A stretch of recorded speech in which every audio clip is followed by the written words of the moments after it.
Sexto ano, vamos lá. Nosso tema 11, né? Nossa matéria. Vamos lá. Composição com origami. O que seria isso? Na nossa tela aparece aí, na página do nosso livro, uma imagem belíssima de uma composição. Composição, uma arrumação, né? Colorida aí, de origamis. Origami quer dizer, ou no popular nosso, dobradura de papel. Que, né, são as famosas, né, as meninas, geralmente, nessa fase de vocês, gostam de fazer o famoso leque, né? Pega uma folhinha de caderno, que seja uma folha de mimeógrafo, vai dobrando, fazendo as dobrinhas um lado direito, para um lado e para o outro, até formar o leque, né? Para se abanar no calor. Nós temos também algumas figuras que aparecem, os meninos gostam de fazer um sapinho que pula, ou quando a gente aprende desde criança, nossos avós, o tio, o pai, gosta de fazer o barquinho, ou fazer um chapeuzinho de soldado, né? Então, de papel, a dobradura é divertida, né? Ela diverte a gente. Então, vamos lá, o que que é o origami?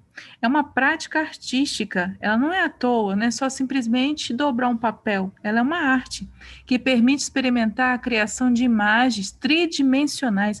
Tridimensionais quer dizer que eu tenho três dimensões, três ângulos que eu posso ver essa imagem. Eu posso ver ela de frente, de lado e de costas, né? A partir da dobradura de apenas um papel. É uma atividade interessante que pode ser um bom momento para se deixar um tempo a tecnologia. Nós podemos deixar de lado, né? Com o papel, a dobradura, eu não vou estar mexendo no meu celular, não vou estar digitando, não vou estar mexendo em um grupo que eu esteja lá, ou num site, ou na internet, no YouTube. Eu vou estar apenas dobrando com meus dedos, com a minha imaginação, com o divertimento.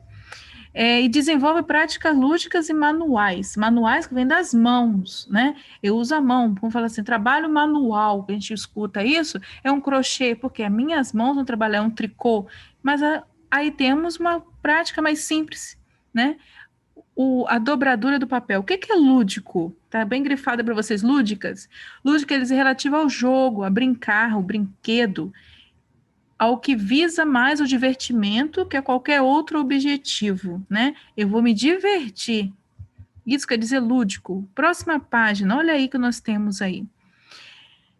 Nós podemos, né, agora, com uma pandemia, a gente está em casa, né, acumula estresse, a gente tem pouca coisa para fazer, a gente inventa. Então, vamos lá. O origami também é uma forma de estimular, incentivar a coordenação motora fina. O que quer dizer isso, irmã? O que quer dizer isso, professora? É os nossos dedos. A gente vai movimentar, não vamos, a gente fica estralando, às vezes o dedo está duro. Então, com a gente fazer esses tipos de arte, né, que é divertida, mas ao mesmo tempo ajuda a estimular os meus músculos dos dedos. Estimula a curiosidade, né? É curioso como vai aparecer. Eu dobro para lá, eu dobro para cá, eu dobro mais um pouquinho, eu dobro, formo um triângulo, pronto, aparece uma figura. Que legal, apareceu, olha aí. Nós temos um exemplo, a tartaruga. Como que foi feita essa tartaruga? Como foi feito esse sapinho? E esse passarinho que usa duas cores? Ela é uma forma de a gente estimula a curiosidade, que é a mola da observação da realidade. Né? A gente vai trazer um pouquinho, numa forma de brincar, a realidade. Olha aí, vou trazer uma tartaruga, mas ela vai ser representada apenas no papel.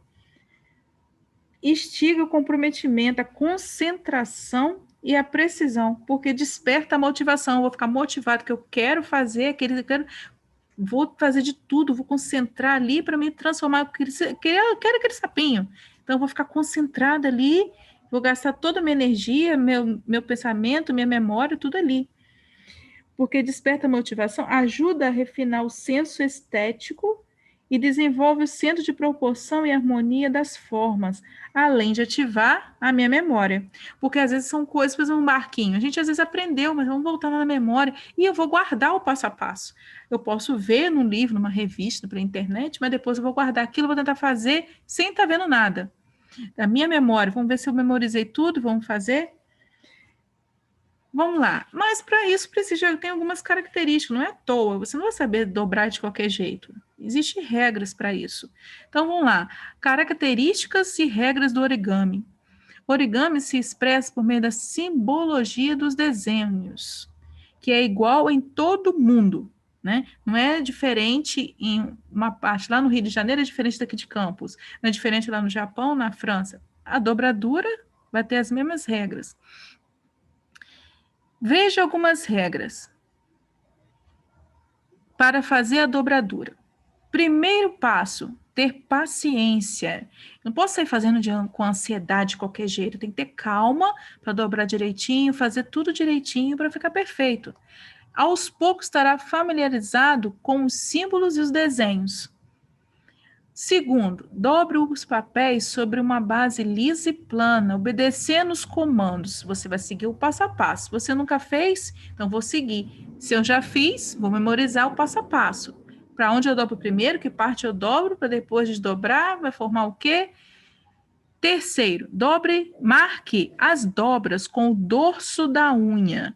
Isso quer dizer o quê? Eu dobrar com o topo da minha unha, né? A minha unha vai marcar, eu vou pegar, vou dobrar e depois vou marcar com a unha. Vou virar meu dedo, pode ser o dedo polegar, eu vou virar ele e vou marcar bem, para ficar bem marcadinho, né? Como esse sapinho aí, olha a cauda do passarinho, tá bem dobrada, né? A patinha do pássaro, olha aí, mais de perto tá o sapo, tá bem marcadinho. Porque se você não botar bem marcado, vai ficar abrindo. Tem que estar bem fechado, bem encontrado, o papel bem encostadinho para poder fazer o movimento, né? Ficar as patinhas, né? Se caso você for fazer o sapinho, por exemplo. Manter as mãos limpas. Nunca você vai fazer uma obra que seja, estudar, qualquer coisa que você vai fazer, você não vai estar fazendo com lanche, comendo um hambúrguer do lado, comendo um pão com manteiga, tomando um café, porque qualquer movimento errado você pode sujar o seu trabalho. E as mãos, né? Bem limpas, pode estar gordurada, porque a gente às vezes suando até, ou a mão suja, né, de alguma coisa, vou manchar o papel, vou estragar meu trabalho. Quarto, se você errar, não desanime. Pegue um novo pedaço de papel e recomece. Por que isso, irmã? Por que isso? Por que essa regra? Porque se você já marcou errado, quando você for tentar desmarcar, vai ficar aquela marca, vai ficar interferindo, vai estragar o seu trabalho. Lembre-se, quinto, lembre-se de que se a dobradura estiver errada, não tem como arrumar, porque o papel ficará marcado. Sexto, o tipo de papel deve se adaptar ao trabalho que for realizar. Observe a cor e o modelo do qual de que você vai fazer. Por exemplo, né, a tartaruga aí, geralmente a gente usa o verde. O sapo, geralmente você usa um verde escuro, um musgo, uma cor que lembra um pântano, né? Porque é um bichinho que gosta de água, ficar embaixo de folhas.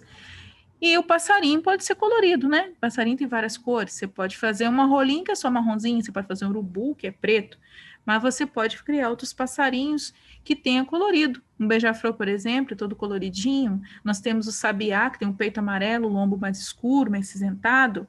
E temos outros passarinhos coloridos aí, né? Então você vai. Agora a girafa, por exemplo. A girafa, a gente obedece uma ordem de cor para ela. Geralmente é amarela com manchas marrons.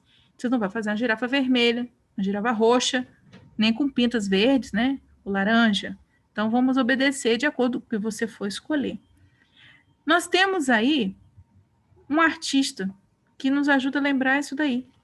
Ele é o Claude Monet, o pintor Oscar Claude Monet, considerado o pai do impressionismo. Impressionismo vem de impressionar, né? Causa impressão, aquilo que eu vi, nossa, né?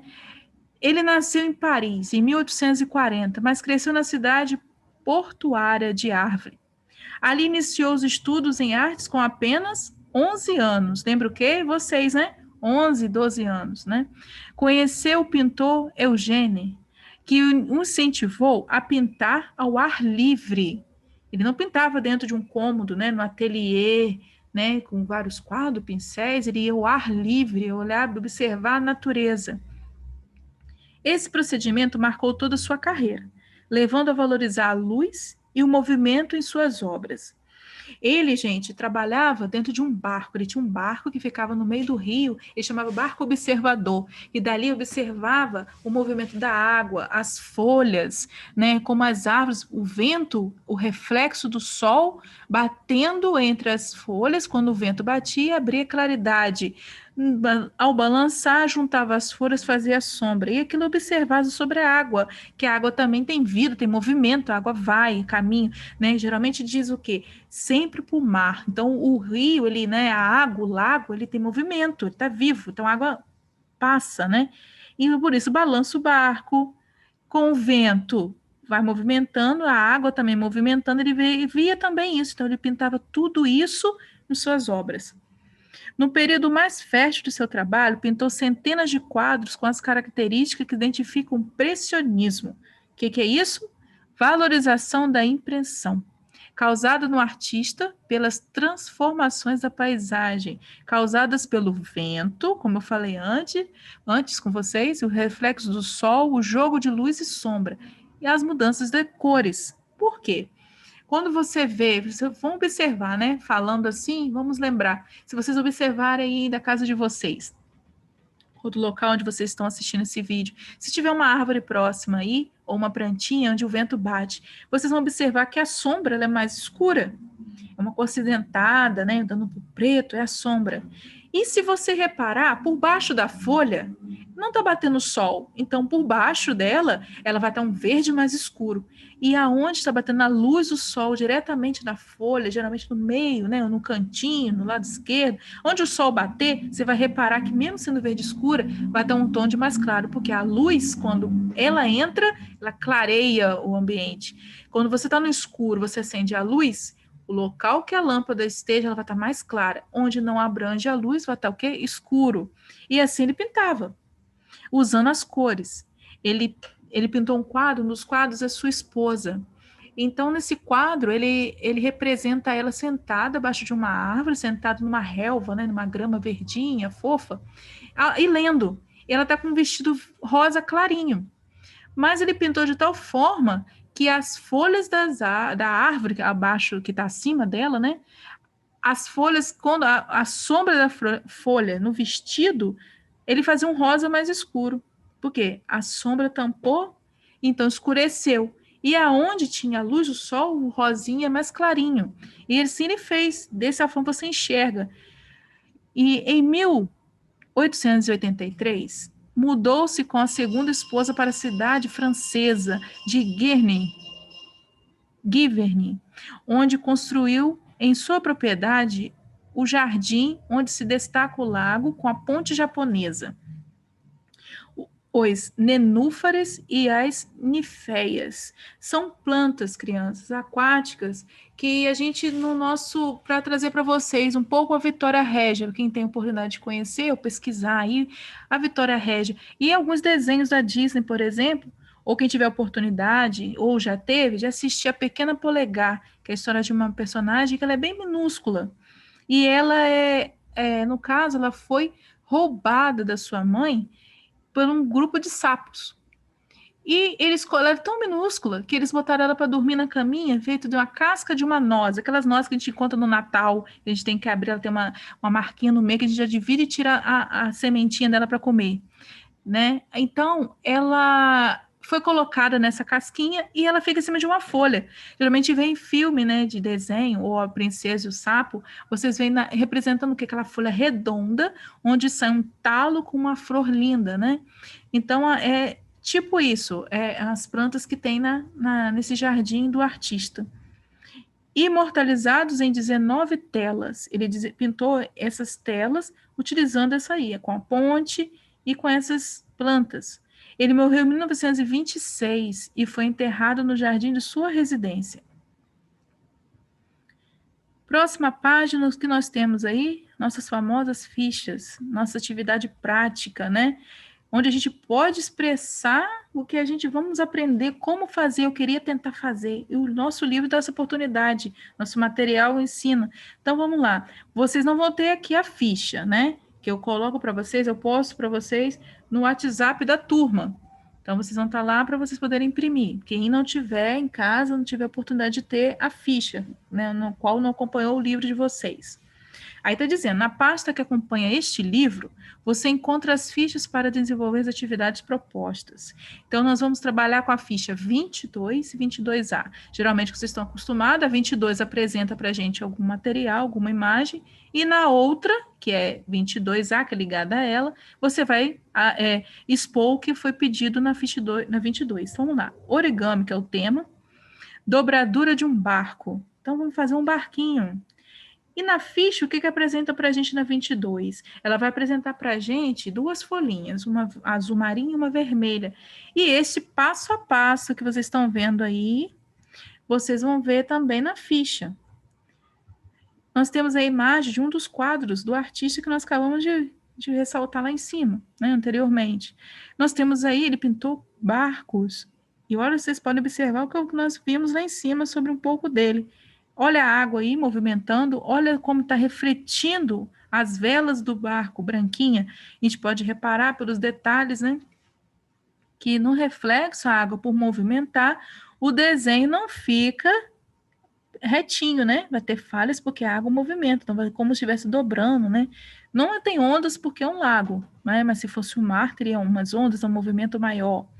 Tem casa, tem a beirada aí como um porto, né? Vamos lá, o que pede essa atividade? Recorte os dois quadrados que aparecem na ficha e siga os passos para fazer a dobradura. Depois de pronto, na ficha seguinte, faça um desenho que lembre o cenário feito pelo pintor, em regata, né? Esse quadro é chamado regata. Nele você vai colar os barcos, pinte com lápis de cor e, se quiser, use giz de cera para pintar o fundo. Observe o modelo da paisagem e procure se aproximar da pintura. Então, vamos lá, você vai fazer na 22A, lá aparece um retângulo branco, né? Para você colar esse barquinho que vai ser feito por você. Mas ele pede que você dê um ambiente para esse barco e que você faça o máximo de aproximação desse quadro aí. Ah, mas muito difícil, professora, fazer tal qual. Não, você vai fazer o máximo para ficar próximo. E os barquinhos brancos vai ser o seu barco. Então, você vai fazer o fundo. Ah, eu gostaria de mudar, eu gostaria de fazer o pôr do sol. O barquinho está voltando para casa, o pescador está voltando para casa. Ou quem está passeando, está chegando, está indo para casa, saindo da água. Então, eu quero amanhecer, quero o sol, um sol bem claro, um céu limpinho, com pássaros, com gaivotas voando, com nuvens brancas. Ou tá chovendo, vou fazer um céu meio cinzento. Vocês vão usar a criatividade de vocês. E a água, né? Que o barquinho esteja na água. Um lugar para que a pessoa possa descer, quem está navegando no seu barquinho. Faça aí um pedaço verde, né? Pode ter casinha, pode ter uma tapagem, vocês vão usar o máximo de proximidade aí do quadro. Peço a vocês que enviem para mim. Muitos não estão mandando, não estão fazendo. Isso daí, a ficha é uma forma prazerosa de você não estar só vendo a teoria sobre somente o que é um origami. Você vai tentar fazer. Você vai fazer, pode chamar alguém da família para fazer. Nós estamos na pandemia, tem gente em casa. Vamos fazer um barquinho, todo mundo, para descontrair, né? Vamos parar. Não só você, mas quem estiver próximo também. Tentar fazer um quadro bem bonito. Estou aguardando de vocês uma bela obra aí.